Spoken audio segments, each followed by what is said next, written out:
to this earnings conversation with the management of HDFC Life. They've come out with their Q3 numbers on Friday, and the total AP growth largely in line with estimates, but up a healthy 20%. VNB about 21.5 or 21.7% to be precise. And VNB margins have actually expanded in a quarter when most people anticipated that maybe there could be some pressures on margins because of reinsurance rates and otherwise. So let's talk about all of these with Ms. Vibha Padalkar. She joins us right now on the show. Ms. Padalkar, great having you. Hope all is safe. All good. Thank you, Neeraj. Okay, so let's talk about the top line, the total AP first. I believe it's the second straight quarter of about a 20% uptick in AP growth. And last quarter, if I'm not wrong, ULIPs, group protection, group annuity, all of them helped you take it higher. What has worked this time?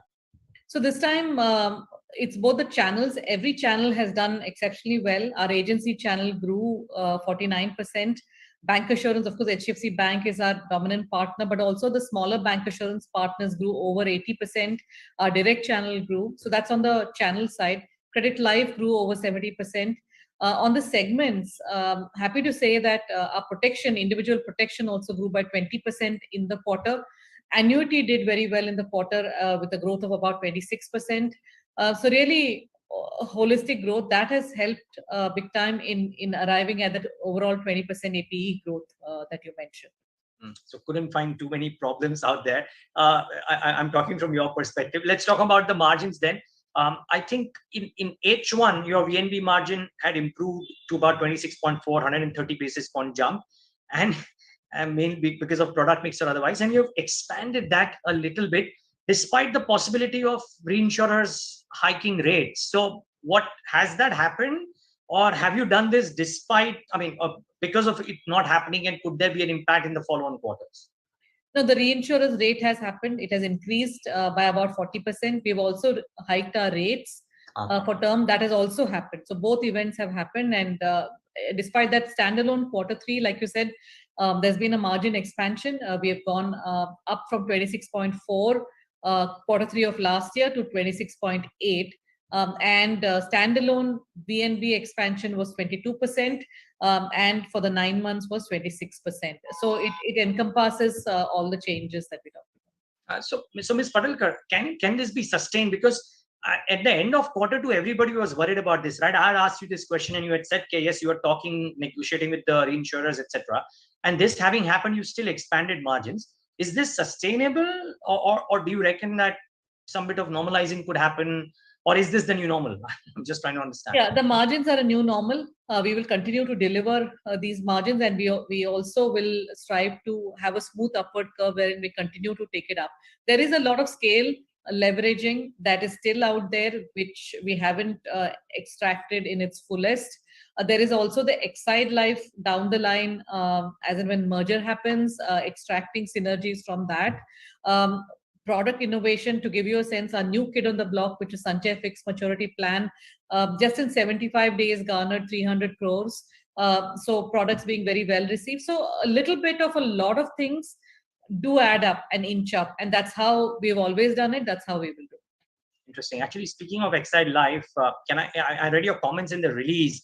I believe it's done very well in the last 9 months, and I presume numbers get integrated from quarter 4 onwards or the current quarter onwards. So how much of a benefit do you reckon it gets to you, your console books? Yeah, so these numbers don't have Exide Life numbers. Exide Life now is our subsidiary. We haven't yet started putting out a consolidated. To your question, it's about 10% of our business, and it has done very well, comfortably beating the overall industry. Industry growth was about 20%. They have grown by about 30%. So continuing to trend upwards. But the consolidated numbers will be put out from next quarter. Yeah, so so you answer my question. I was actually asking you from quarter 4 onwards, if it happens, how much does the benefit does it? Yeah. But okay, circa 10%. Okay, okay, fair call. Ms. Padalkar, this quarter, I didn't read it, but I'm just asking, you haven't had to create any extra reserves, have you? We didn't have to, but yeah, we didn't have to, but we have voluntarily created a reserve for wave 3. So just to give you some of the numbers, at the beginning of quarter 3, we had reserves of about 204 crores, of which we utilized 150 crores, which meant we, give or take, we had about 50 crores left over unutilized. To that, we added another 55 crores in Q3. So now in our back pocket, we are carrying forward 105 crores in case there is any spike in Omicron related claims. Not that we expect that to happen, but we just feel a little bit more comfortable to set this up and then take a call towards the end of Q4. Okay, so I presume your experience from December 15 onwards, when the first spike started to come in, suggests that you might not necessarily need to have any major issues because of the Omicron variant and the claims. Absolutely, yes. We did not have to. We just felt it better to err on the side of caution. And you may not have to as well. Okay, great.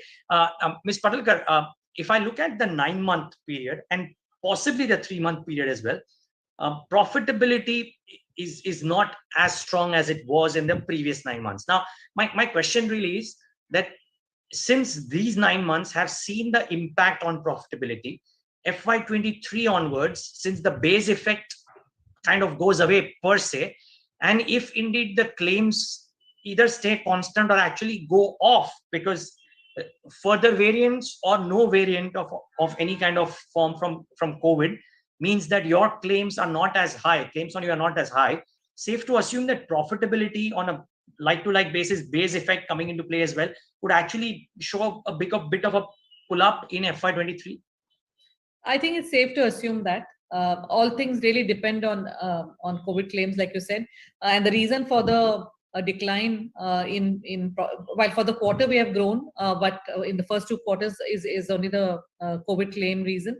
So yes, all things being equal on the claims, then we should show an uptick on Indian GAAP profits as well. Okay, my final question, every time I talk to you, you leave me with a nugget of some business development, some product development, or the rounded growth that you've done due to digital or otherwise. What has worked beautifully this quarter for you? What's been the standout? For us, what has been a standout has been digital on every aspect.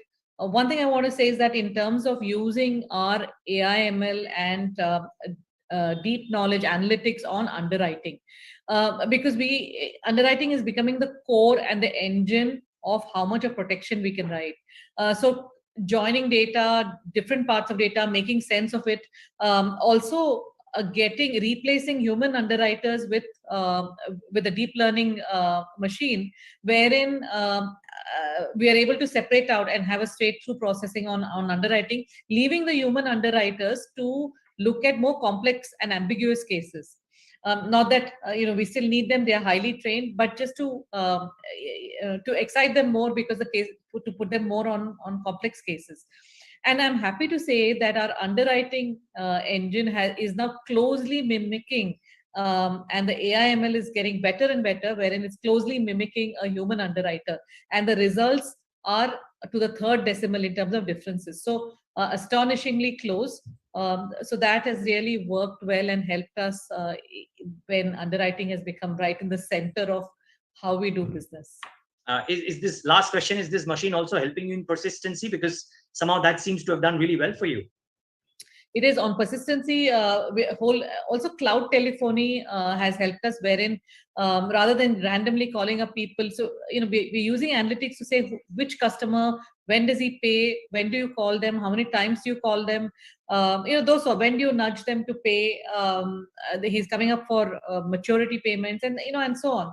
So again, it goes down to a lot of these small things that add up rather than one big bang aspect of it. And really, that's how we're peeling the onion to see where did we not do well last year on persistency and how can we fix. So it's when my persistency team runs, at least there are 10 initiatives or 15 small initiatives which all add up, and that's the reason why you've seen persistency go up so significantly, both on 13th month and the more difficult one is on the 61st month. Yeah, that's been the constant grouse, right, Ms. Padalkar? Before we wrap up, that people who are naysayers say that Indian insurance 61-month persistency isn't quite up there. You've inched up a bit compared to the industry and compared to your past too. You reckon this can stay? We've inched up quite meaningfully, and we'll continue to chip away in terms of getting better and better. Wow. Okay. Wish you all the best. Congratulations on a good quarter, and thanks for talking to us, Ms. Padalkar. Likewise. Take care. Thank you, Ms. Padalkar. Yeah, thank you. And viewers, thanks for tuning in.